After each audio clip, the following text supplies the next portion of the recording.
കൃഷ്ണായ വാസുദേവായ ഹരയേ പരമാത്മനെ പ്രണതക്ലേശനാശായ ഗോവിന്ദായ നമോ നമഃ. രാമായ രാമഭദ്രായ രാമചന്ദ്രായ വേധസേ രഘുനാഥായ നാഥായ സീതായ പതയേ നമഃ.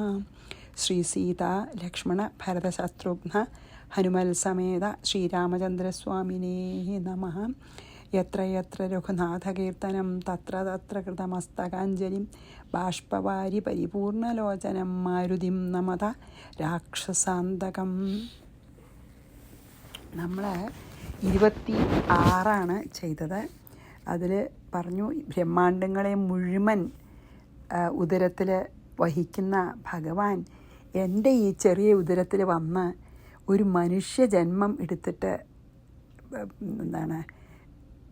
മനുഷ്യജന്മം എടുക്കാനായിക്കൊണ്ട് ഇങ്ങനെ എൻ്റെ ജഡരത്തിൽ വന്ന് ജനിച്ച് ഇതാ ജന്മം എടുത്തിരിക്കുന്നു. അത് വളരെ ഒന്നെനിക്ക് മനസ്സിലായി. കാരണം ഈ ലോകത്തിലെ മനുഷ്യനെ രൂപത്തിൽ ധരിച്ചിട്ട് അവനവൻ്റെ അതായത് അങ്ങ് എൻ്റെ മകനായി ജനിച്ചതുകൊണ്ട് എൻ്റെ മാഹാത്മ്യത്തിനെ ആണ് അങ്ങ് വളർത്തിയത്. അങ്ങയുടെ ഒരു ഭക്തവാത്സല്യം എൻ്റെ വയറ്റിൽ ജനിക്കാൻ എൻ്റെ മഹത്വം, അതായത് എൻ്റെ മകനായി ജനിച്ചപ്പോൾ എൻ്റെ മഹത്വമാണത് വർദ്ധിപ്പിക്കുന്നത് എന്നാണ് പറഞ്ഞത് അല്ലേ. ഇനി നമുക്ക് 27. സംസാരസാഗരേ മഗ്ന പതി പുത്ര ധനാദിഷു ഭ്രമാമി മായയാ തേദ്യ പാദമൂലമുപാഗത.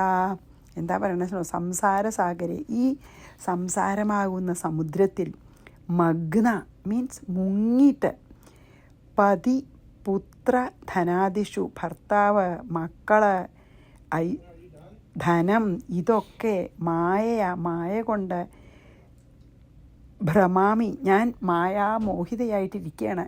എന്താ? ഭർത്താവ്, മക്കള്, ധനം, ഗൃഹം അല്ലേ. എങ്കിലും ഇപ്പോൾ തേ പാദമൂലം അങ്ങയുടെ ഈ പാദാരവിന്ദം എനിക്ക് കാണാൻ സാധിച്ചുല്ലോ. അതുകൊണ്ട് ഉപാഗത പ്രാപിച്ചിരിക്കുന്നു. അതുകൊണ്ട് എനിക്ക് സമാധാനമുണ്ട്. എനിക്ക് എങ്ങനെയെങ്കിലും ഈ സംസാര സാഗരത്തിൻ്റെ മറുകരയിലേക്ക് കടക്കാൻ പറ്റുന്നൊരു ഹോപ്പ്, ഒരു പ്രതീക്ഷ തോന്നുന്നുണ്ട്. ഞാൻ ഒരു സാധാരണ ഈ സംസാര സാഗരത്തിൽ മുങ്ങിക്കഴിയണ ഒരു സ്ത്രീയാണ് ഞാൻ. എൻ്റെ വയറ്റിലാണ് അങ്ങ് പരമാത്മസ്വരൂപിയായിട്ടുള്ള ജ്ഞാനസ്വരൂപിയായിട്ടുള്ള അങ്ങ്, ഈ ബ്രഹ്മാണ്ടങ്ങളെ മുഴുവൻ ഉള്ളിലൊതുക്കുന്ന അങ്ങ് എൻ്റെ ഈ വയറ്റിൽ വന്ന് ജനിച്ചത് കാരണം എനിക്ക് അങ്ങയുടെ ഈ പാതാരവിന്ദങ്ങൾ ദർശിക്കാനുള്ള ഭാഗ്യമുണ്ടായി. അതുകൊണ്ട് തന്നെ ഞാൻ ഈ സംസാര സമുദ്രത്തിൻ്റെ അക്കരയ്ക്ക് അനായാസമായിട്ട് എത്തുന്നുള്ളൊരു പ്രതീക്ഷ എനിക്കിപ്പോൾ ഉണ്ട്. കാരണം അങ്ങയുടെ പാദമൂലങ്ങളെ കാണാൻ സാധിച്ചു. ഇനി ഇതിലധികം വലിയൊരു ഒരു തോണി സംസാരസാഗരം കടക്കാനായിട്ട് ഭഗവാന്റെ പാദാരവിന്ദങ്ങളെപ്പോലെ ഇത്ര ഉത്തമമായിട്ടുള്ളൊരു തോണി വേറെ ഇല്ല. അതെനിക്ക് കാണാനുള്ള ഭാഗ്യം ഉണ്ടായില്ലോ. അതുകൊണ്ട് ഞാൻ സംസാര സമുദ്രത്തിൻ്റെ അക്കരെ അനായാസമായിട്ട് എത്തുന്നുള്ള പ്രതീക്ഷ തന്നെയാണ് ഇരിക്കണം ഇപ്പോൾ എന്ന് പറയുകയാണ്. കാരണം ഞാൻ മായാമോഹിതയാണ്. സാധാരണ സ്ത്രീകളെപ്പോലെ ഞാൻ ഭർത്താവ്, ധനം, ഗൃഹം, മക്കള് ഇങ്ങനെ മായയിൽ പെട്ടിരിക്കുന്ന ഒരാളെയാണ്. പക്ഷെ അങ്ങ് ഇങ്ങനെ എൻ്റെ വയറ്റിൽ ജനിച്ചതുകൊണ്ട് എനിക്ക് അങ്ങയുടെ പാദപത്മങ്ങളെ കാണാനുള്ള ഭാഗ്യമുണ്ടായി. അപ്പം ഞാൻ ഈ സംസാര സമുദ്രം കടക്കാതിരിക്കില്ല. കാരണം അതിന് പറ്റി ഉത്തമമായിട്ടുള്ളൊരു ഒരു തോണിന്നോ അല്ലെങ്കിൽ ഒരു ഉപകരണമാണ്. അതെനിക്ക് സംശയമില്ല എന്ന്. അപ്പോൾ 27 വായിച്ച് നമുക്ക് 28 പോകാം കേട്ടോ. സംസാരസാഗരേ മഗ്ന പതിപുത്രധനാദിഷു ഭ്രമാമി മായയാ തേദ്യ പാദമൂലമുപാഗത. 28. ദേവ ത്വദ്രൂപമേ തന്മേ സദാ തിഷ്ഠതു മാനസേ ആവൃണോതു ന മാം മായാ തവ വിശ്വമോഹിനി. ഹേ ദേവ മീൻസ് ഹേ ഭഗവാനെ, ഏതത് ത്വദ്രൂപം അങ്ങയുടെ ഈ രൂപം ഉണ്ടല്ലോ, അതായത് മഹാവിഷ്ണുവിൻ്റെ രൂപം അല്ലേ, വിഷ്ണു രൂപത്തിലാണല്ലോ ശംഖചക്ര ഗദാധാരിയായിട്ടാണ് മുമ്പിൽ ദർശനം കൊടുത്തത് കൗസല്യയ്ക്ക്. അപ്പോൾ അങ്ങയുടെ ഇപ്പം ഞാൻ കാണില്ലേ ഈ രൂപം മാനസേ, എൻ്റെ മനസ്സിൽ സദാ തിഷ്ഠതു, എന്നും ഇതുപോലെ മായാതെ നിൽക്കട്ടെ. വിശ്വമോഹിനി, വിശ്വത്തെ മുഴുവൻ മോഹിപ്പിക്കുന്ന തവ മായ, അങ്ങയുടെ മായ എല്ലാവരെയും മോഹിപ്പിക്കുന്നു. അതുകൊണ്ടാണ് വിശ്വമോഹിനി പറയുന്നത്. ഈ ലോകത്തിനെ മുഴുവൻ മോഹിപ്പിക്കുന്നു. ഈ ദൃശ്യപ്രപഞ്ചത്തിലുള്ളവരെല്ലാം മായാമോഹിതരാണ്, എക്സെപ്റ്റ് ഈ ജ്ഞാനം ഉദിച്ച കുറച്ച് ഈ എന്താ പറയുക ജീവൻ മുക്തന്മാരൊഴിച്ച് ബാക്കി എല്ലാവരും മായാമോഹിതരാണ്.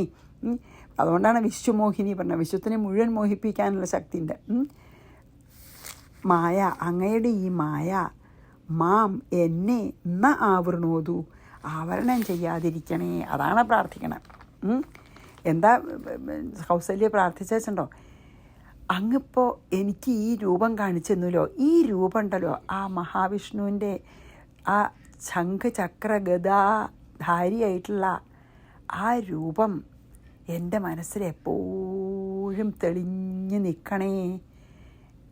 എന്നെ ഈ വിശ്വത്തിനെ മുഴുവൻ മോഹിപ്പിക്കുന്ന അങ്ങയുടെ മായ എന്നെ മോഹിപ്പിക്കാതിരിക്കണേ, എന്നെ ആവരണം ചെയ്യാതിരിക്കണേ. അതാണ് പറയണത്. ശരിക്കും എന്താണെന്നറിയാം, നമ്മളെയൊക്കെ മായ ആവരണം, അത് നമ്മൾ പല പ്രാവശ്യം പറഞ്ഞില്ലേ, മായയ്ക്ക് രണ്ട് കാര്യങ്ങളാണ് മായ നമുക്ക് ചെയ്യണത്. ഒന്ന്, നമ്മുടെ ഉള്ളിലുള്ള ആത്മാവിനെ ആവരണം ചെയ്യണു, മീൻസ് മറയ്ക്കണു. അത് മാത്രമല്ല, എന്നിട്ട് ഇല്ലാത്ത ഈ ലോകത്തിന് ഉണ്ടെന്ന് തോന്നിക്കണുണ്ട്. വിക്ഷേപം, അതാണ് വിക്ഷേപം.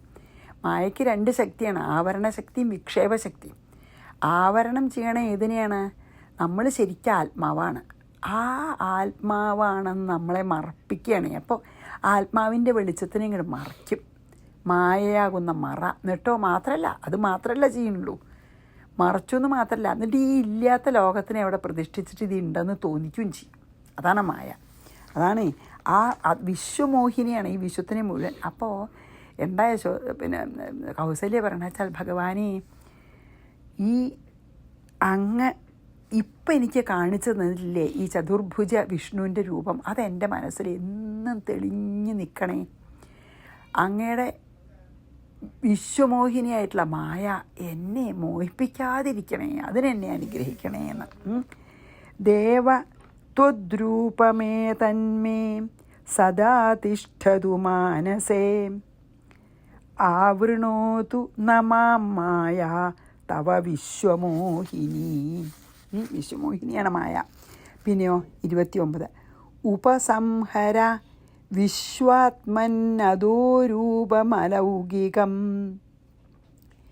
ദർശയസ്വ മഹാനന്ദബാലഭാവം സുകോമളം. ഈ രൂപം മറക്കാൻ പറയുകയാണ്. എന്താ അറിയോ, വിശ്വാത്മൻ, ഹേ വിശ്വത്തിൻ്റെ മുഴുവൻ അന്തര്യാമി അല്ലെങ്കിൽ ആത്മാവായിട്ടുള്ള ഭഗവാനെ, അലൗകികം, ഈ അമാനുഷികമായിട്ടുള്ളത്, സാധാരണ ഒരു രൂപമല്ലല്ലോ ഇത്, ഈ അമാനുഷികമായിട്ടുള്ള ദൈവീകമായിട്ടുള്ള അധഹ രൂപം, ഈ രൂപത്തെ ഉപസംഹരിക്കൂ, മീൻസ് അതിനെ മാറ്റൂ, ഈ രൂപം മാറ്റൂ. എന്നിട്ട് സുകോമളം, നല്ല ഭംഗിയുള്ള മഹാനന്ദ ബാലഭാവം, നല്ല ആനന്ദം നൽകുന്ന ഒരു കുട്ടിയുടെ ഭാവത്തിനെ സദർശിപ്പിച്ചാലും എനിക്ക് ഈ ഇപ്പം അങ്ങ് കാണിച്ച ചതുർഭുജ വിഷ്ണു രൂപം എനിക്ക് എപ്പോഴും എൻ്റെ മനസ്സിൽ തെളിയണം. പക്ഷേ അങ്ങോട്ട് എനിക്ക് വേറൊരു അഭ്യർത്ഥന എന്താ വെച്ചാൽ, ഇപ്പുള്ള ഈ അല്ലെങ്കിൽ ദൈവീകമായിട്ടുള്ള ഈ ചതുർഭുജ വിഷ്ണു രൂപം ഉണ്ടല്ലോ, അതങ്ങ് മറയ്ക്കൂ, അല്ലെങ്കിൽ അത് ഉപസംഹരിക്കൂ. അത് മാറ്റിയിട്ട് അങ്ങ് സാധാരണ എടുത്ത് താലോലിക്കാനും ആനന്ദിക്കാനും, താലോലിച്ചുകൊണ്ട് അങ്ങനെ സ്നേഹിച്ച് ആനന്ദിക്കാൻ പറ്റുന്ന ഒരു നല്ല കോമള ബാലൻ്റെ രൂപം അങ്ങ് വേഗം എടുക്കൂ. ഈ രൂപം മാറ്റിയിട്ട് ഒരു ബാലഭാവത്തിൽ എൻ്റെ മുന്നിൽ എനിക്ക് ദർശനം തരൂ എന്നാണ് പറയണത്. അതായത് ഈ ചതുർഭുജ വിഷ്ണുരൂപം എനിക്ക് മറക്കാൻ പാടില്ല, അതെനിക്ക് എൻ്റെ മനസ്സിൽ എന്നും തെളിഞ്ഞു നിൽക്കണം.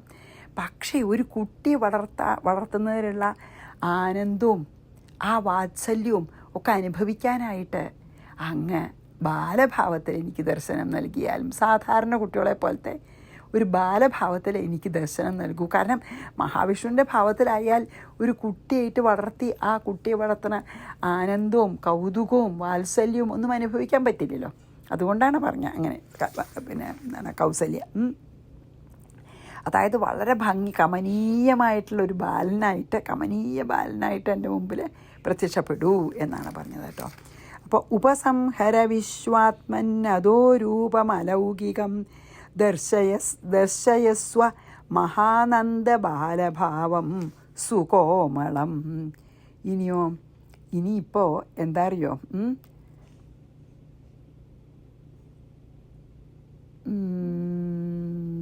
ഓക്കെ 30 ലളിതാലിംഗനാലാപൈസ്തരിഷ്യാമ്യുൽക്കടം തമഹ. ശ്രീ ഭഗവാൻ വാചയാണ് രണ്ടാമത്തെ വരി കേട്ടോ. ആദ്യത്തെ വരി കഴിഞ്ഞിട്ട് രണ്ടാമത്തെ വരിയുടെ തൊട്ട് മുമ്പേ ശ്രീ ഭഗവാൻ വാച ഉള്ളൂ. ഭഗവാൻ പറയണത് യദ്യദിഷ്ടം തവാസ്ത്യംബ തത്തദ്ഭവതു നാന്യഥ. അപ്പം ആദ്യത്തെ എന്താ വെച്ചാൽ ലളിതാലിംഗനാലാപൈസ്തരിഷ്യാമ്യുൽക്കടം തമഹ. അപ്പോൾ ഭഗവാന്റെ വാക്കായിട്ടില്ല. എന്താ ലളിതാലിംഗനാലാപൈഹി, അതായത് പിന്നെ നല്ല കെട്ടിപ്പിടിക്കുക, പാട്ട് പാടുക, ഉൽക്കടം തമ ഉഗ്രമായ അജ്ഞാനത്തെ തരിഷ്യാമി കടക്കുന്നേൻ. അതായത് ഭഗവാൻ തന്നെ എൻ്റെ മകനായി ജനിച്ചതുകൊണ്ട് ആ ഭഗവാൻ സാധാരണ ഒരു ബാലഭാവം പൂണ്ടാലും ആ ഭഗവാനെ ആലിംഗനം ചെയ്യുകയും എന്താ പറയുക പാടി ഉറക്കുകയും അങ്ങനെയൊക്കെ ചെയ്യുമ്പോൾ ഞാൻ എൻ്റെ ഈ അജ്ഞാനം നശിച്ചിട്ട് എനിക്ക് ഈ സംസാര സാഗരത്തെ തരണം ചെയ്യാൻ പറ്റും. അതുകൊണ്ടാണ് ബാലഭാവത്തിൽ കിടക്കാൻ പറയണത്. അപ്പോൾ മഹാവിഷ്ണു രൂപത്തിലാണെങ്കിൽ അതൊന്നും ചെയ്യാൻ വയ്യല്ലോ ഭഗവാൻ ആയിട്ട് നിൽക്കുമ്പോൾ. അപ്പോൾ ബാലഭാവത്തിൽ വന്നു വെച്ചാൽ ആലിംഗനം ചെയ്യാം, പാട്ട് പാടാം, ഉറക്കാം, കളിക്കാം കൂടെ. അങ്ങനെ ചെയ്തിട്ട് അങ്ങനെ ചെയ്താൽ എൻ്റെ ഈ കോമള ശരീരത്തിനെ എനിക്ക് ആലിംഗനം ചെയ്തിട്ടും വർത്തമാനം പറഞ്ഞിട്ടും പാട്ട് പാടിയിട്ടും ഒക്കെ എനിക്ക് എൻ്റെ ഈ വല്ലാത്ത ഗാഠമായ ഈ ഗഹനമായിട്ടുള്ള ഈ അജ്ഞാനം എനിക്ക് നീങ്ങിയിട്ട് എനിക്ക് ഈ സംസാര സാഗരത്തിൻ്റെ തമസ്സിനെ എനിക്ക് മാറ്റാൻ പറ്റും. അങ്ങനെ എൻ്റെ ഈ അന്ധകാരം, അതായത് അജ്ഞാനമാകുന്ന തമസ്സിനെ നീക്കിയിട്ട് എനിക്ക് ഈ സംസാര സാഗരത്തിന് അക്കരയ്ക്ക് കടക്കാൻ പറ്റും ബാലഭാവത്തിൽ വന്നു കഴിഞ്ഞാൽ എന്ന് പറഞ്ഞപ്പോൾ രണ്ടാമത്തെ വരിയാണ് ഭഗവാന്റെ വാക്ക് തുടങ്ങുള്ളൂ. എന്താ യദ്യദിഷ്ടം തവാസ്ത്യംബ തത്തദ്ഭവതു നാന്യഥ. എന്താ പറയണേ? അംബ, ഹേ അമ്മേ, തവ അമ്മയ്ക്ക് യദ് ഇഷ്ടം ഏതാണ്, യദ് ഇഷ്ടമസ്തി ഏതാണ് ഇഷ്ടം അത് തദ്ഭവതു അത് ഭവിക്കട്ടെ, അന്യഥ എന്ന മറിച്ചു വരികയില്ല. അമ്മയ്ക്ക് ഞാനിപ്പോൾ ഒരു സാധാരണ ബാലഭാവത്തിൽ പ്രത്യക്ഷപ്പെട്ട ഒരു കുട്ടിയായിട്ട് ആണെന്ന് വെച്ചാൽ അതന്നെ ഞാൻ ചെയ്യാം. വേറൊരു അമ്മയുടെ ഇഷ്ടം ഏതാ അത് ഞാൻ സാധിപ്പിക്കാം എന്ന് പറയുകയാണ് ഭഗവാൻ. ആദ്യം തന്നെ പറഞ്ഞ അതാ ഭഗവാൻ. അങ്ങനെ പറഞ്ഞപ്പോൾ സംശയം ഉണ്ടായില്ല ഭഗവാൻ. എന്താ പറഞ്ഞത്? ശരി അമ്മയുടെ ഇഷ്ടം അതാണെങ്കിൽ ഞാൻ അങ്ങനെ ബാലഭാവത്തിൽ അമ്മയ്ക്ക് ദർശനം തരാം എന്ന് പറഞ്ഞു. അതായത് സംസാര ശബ്ദത്തിൻ്റെ അക്കരയ്ക്ക് കടക്കാൻ ഈ ബാലഭാവത്തിനെ എടുത്ത് ആലിംഗനം ചെയ്യുകയും പാട്ട് പാടി ഉറക്കുകയും വർത്തമാനം പറയുകയൊക്കെ ചെയ്യുമ്പോൾ എനിക്കത് പറ്റുമെന്ന് പറഞ്ഞപ്പോൾ എൻ്റെ തമസ്, എൻ്റെ മനസ്സിലത്തെ അജ്ഞാനമാകുന്ന തമസ്സിനെ നീക്കി എനിക്ക് സംസാര സാഗരത്തിൻ്റെ അക്കരെ കടക്കാൻ പറ്റുമെന്ന് പറഞ്ഞപ്പോൾ അതിന് സംശയം ഉണ്ടായില്ലേ ഭഗവാന്. ശരി, അമ്മയ്ക്ക് ഏത് രൂപത്തിലാണ് ഞാൻ വേണ്ടത്, ഞാൻ അമ്മയുടെ മുമ്പിൽ വരേണ്ട വെച്ചാൽ ആ രൂപത്തിൽ ഞാൻ അമ്മയുടെ മുമ്പിൽ വരാമെന്ന് പറഞ്ഞു ഭഗവാൻ. ലളിതാലിംഗനാലാപൈസ്തരിഷ്യാമ്യുൽക്കടം തമഹ യദ്യദിഷ്ടം തവാസ്ത്യംബ തത്തദ് ഭവതു നാന്യഥ. ഇനി 30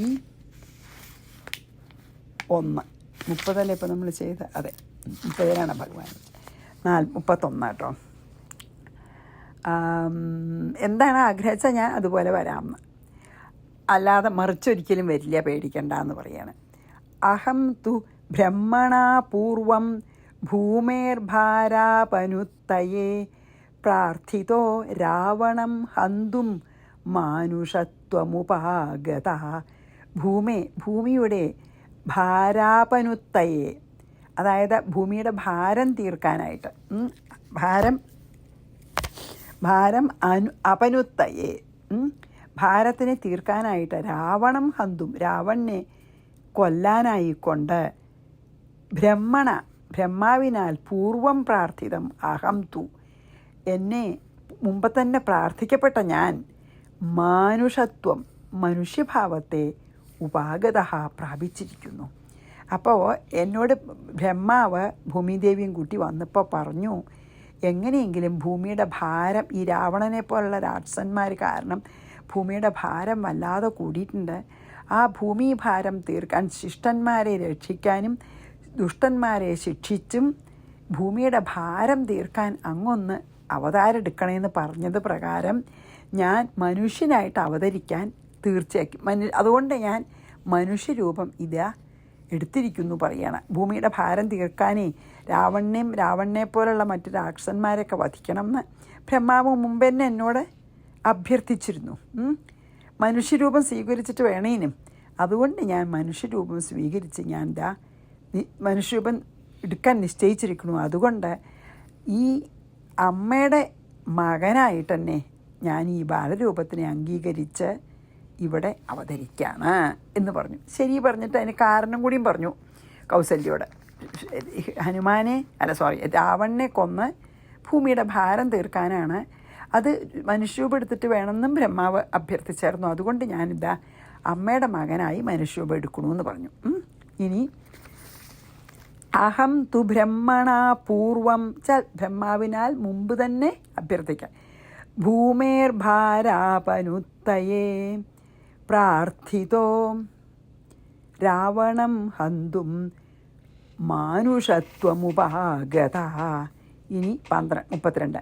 ത്വയാ ദശരഥേനാഹം തപസാരാധിത പുരാ മത്പുത്രത്വാഭികാംക്ഷിണ്യ തഥാ കൃതമനിന്ദിതേ.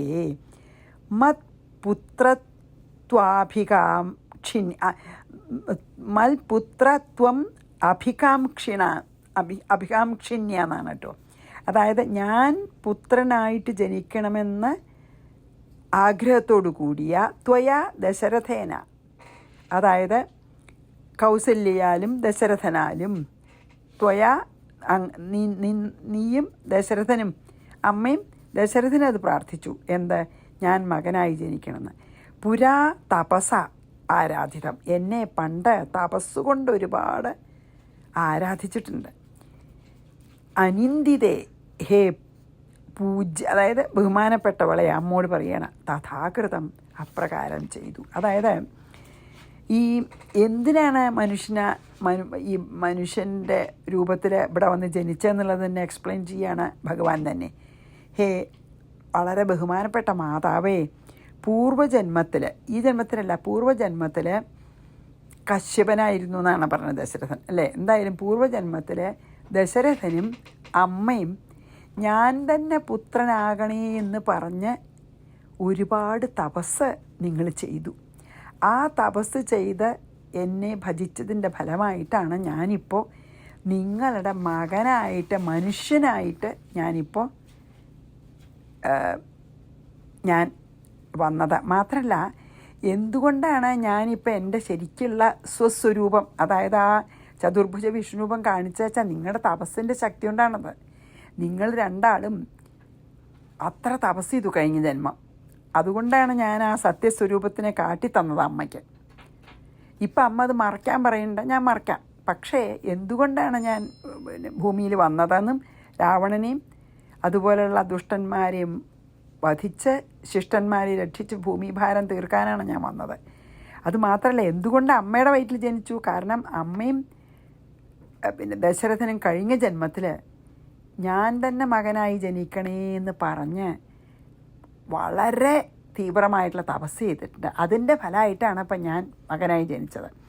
അതുകൊണ്ടാണ് എൻ്റെ രൂപം, ആ ദിവ്യരൂപം ഞാൻ കാണിച്ചു തന്ന അമ്മയ്ക്ക് എന്ന് പറഞ്ഞു.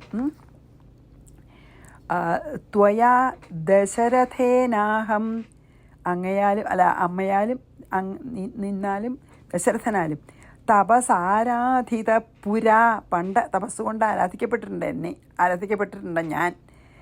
മത് പുത്രത്വാഭികാംക്ഷിണ്യ തഥാ കൃതമനിന്ദിതേ. ഇനി 33 പറ്റുമോ നോക്കട്ടെ കേട്ടോ. 33. രൂപമേതത്വയാ ദൃഷ്ടം പ്രാക്തനം തപസഫലം മദ്ദർശനം വിമോക്ഷായ കൽപ്പതേ ഹ്യനുദുർലഭം. ത്വയാ ദൃഷ്ടം, അതായത് ഇപ്പോൾ അമ്മയാൽ ദർശിക്കപ്പെട്ട ഏതത് രൂപം, ഈ ചതുർഭുജ വിഷ്ണു രൂപം ഉണ്ടല്ലോ, പ്രാക്തനം തപസഹ ഫലം, മുമ്പ് ചെയ്ത തപസ്സിൻ്റെ ഫലമാണ് നിങ്ങൾ. അതുകൊണ്ടാണ് അമ്മയ്ക്ക് എൻ്റെ ഈ സ്വസ്വരൂപം കാണാൻ സാധിച്ചത്. ആ വിഷ്ണു രൂപം കാണാൻ അമ്മയ്ക്ക് സാധിച്ചത് എന്തുകൊണ്ടാണ്? അമ്മ കഴിഞ്ഞ ജന്മത്തിൽ ചെയ്ത തപസ്. അന്യദുർലഭം, അന്യർക്കിത് ഈ ഒരു ദർശനം വളരെ ദുർലഭമാണ്, റെയറാണ്. മദ്ദർശനം, എൻ്റെ ഈ ദർശനം ഉണ്ടല്ലോ, വിമോക്ഷായ, ഈ സംസാരത്തിൽ നിന്നുള്ള മോചനത്തിനായിക്കൊണ്ട് കൽപ്പതേ, സമർത്ഥനാണ്. അതായത് എന്നെ ഇപ്പോൾ അമ്മയ്ക്ക് വിഷ്ണു രൂപത്തിൽ കാണിച്ചു തന്നല്ലോ ഞാൻ, അതിന് കാരണം അമ്മ പണ്ട് ചെയ്ത തപസ്സിൻ്റെ ഫലമാണ്. ഇത് വളരെ ദുർലഭമായിട്ടുള്ള ദർശനമാണ്. ഈ ദർശനം സാധിച്ചു കഴിഞ്ഞാൽ പിന്നെ ഇത് മോക്ഷം തന്നെ നൽകാൻ കഴിവുള്ള ദർശനമാണ് എന്ന് ഭഗവാൻ തന്നെ പറയണേ. അതാണ് അമ്മയ്ക്കിപ്പോൾ കാണിച്ചു തന്നത് തന്നെ അമ്മയുടെ തപസ്സിൻ്റെ ഫലമാണെന്ന് മാത്രമല്ല, അത്ര ദുർലഭമാണ്. അതും മാത്രമല്ല, ഈ ദർശനം കൊണ്ട് മോക്ഷം തന്നെ സാധ്യമാണ്. രൂപമേതത്വയാ ദൃഷ്ടം പ്രാക്തനം തപസഫലം മദ്ദർശനം വിമോക്ഷായ കൽപ്പതേ ഹ്യനുദുർലഭം.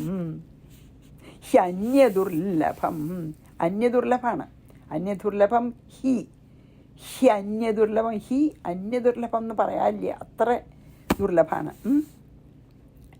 അതായത് ഈ അത്ര ചിത്തശുദ്ധിയും അത്ര തപസ്സും ഒക്കെ ചെയ്തവർക്ക് മാത്രമേ എന്നെ ഇങ്ങനെ കാണാൻ സാധിക്കുള്ളൂ. സാധാരണ ആൾക്കാർക്കൊന്നും ഇത് കാണാൻ സാധിക്കില്ല, അത്ര ദുർലഭമാണ്. കാരണം തപസ് ആചരിച്ച് മനസ്സിന് ശമം വന്ന് അതായത് ശരിക്കെന്നെ ഭക്തി കൊണ്ട് വൈരാഗ്യം വന്ന് പിന്നെയോ മനസ്സ് ശുദ്ധമാവണം, എന്നാലേ എനിക്ക് ഇങ്ങനെ എന്നെ കാണുള്ളൂ. അതായത് അത്ര തത്വജ്ഞാനത്തിന് റെഡി ആയിട്ടുള്ള ഒരു മനസ്സിലെ, ശുദ്ധമായിട്ടുള്ള മനസ്സിലെ ഞാൻ ഇതുപോലെ ഞാൻ ദർശനം കൊടുക്കുള്ളൂ, അങ്ങനെയുള്ളവർക്കേ ഉള്ളൂ എന്ന് പറയുകയാണ്. അത്ര മാത്രമല്ല, അതുകൊണ്ട് ഇങ്ങനെ ദർശനം ലഭിച്ചവർക്ക് ആത്മസാക്ഷാത്കാരം അല്ലെങ്കിൽ മോക്ഷം തന്നെ സാധ്യവുമാണ്, മോക്ഷം സാധിപ്പിക്കാൻ സമർത്ഥാണ് എൻ്റെ ഈ ദർശനം എന്നും പറഞ്ഞു. ഇനി നമുക്ക് ഇനി അതും കൂടി പറഞ്ഞു നിർത്താം. 34. സംവാദമാവയോർയസ്തു പഠേദ്വാ ശൃണുയാദപി സയാതി മമ സാരൂപ്യം മരണേ മൽസ്മൃതിം ലഭേത്. അതൊരു ഫലശ്രുതിയാണ്. എന്താ അറിയോ? ആവയോ സംവാദം, നമ്മൾ രണ്ടുപേരുടെ ഈ സംഭാഷണത്തെ, യഹ തു ആരാണ്, പഠേൽ ശൃണുയാദ് അഭിവ ആരാ പഠിക്കണ, ആരാ കേൾക്കണ, സഹ മേ സാരൂപ്യം അവർക്ക് സാരൂപ്യമോക്ഷം ലഭിക്കും, മരണേ മരണത്തിൽ മൽസ്മൃതിം ലഭേത് എൻ്റെ സ്മരണ ഉണ്ടാവുന്ന.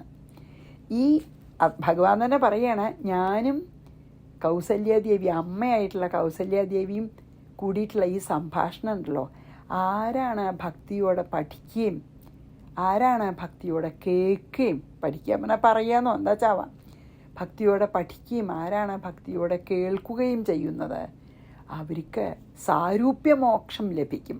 അവർ ഭഗവാനെ പോലെ തന്നെയാവും രൂപത്തിൽ, അവർക്ക് സാരൂപ്യമോക്ഷം ലഭിക്കും എന്ന് മാത്രമല്ല, സാരൂപ്യമോക്ഷം ലഭിച്ചതിന് ശേഷം മരണസമയത്ത് എന്നെ സ്മരിക്കും. മരണസമയത്ത് ഭഗവാനെ സ്മരിച്ചാൽ എന്താ കിട്ടുക?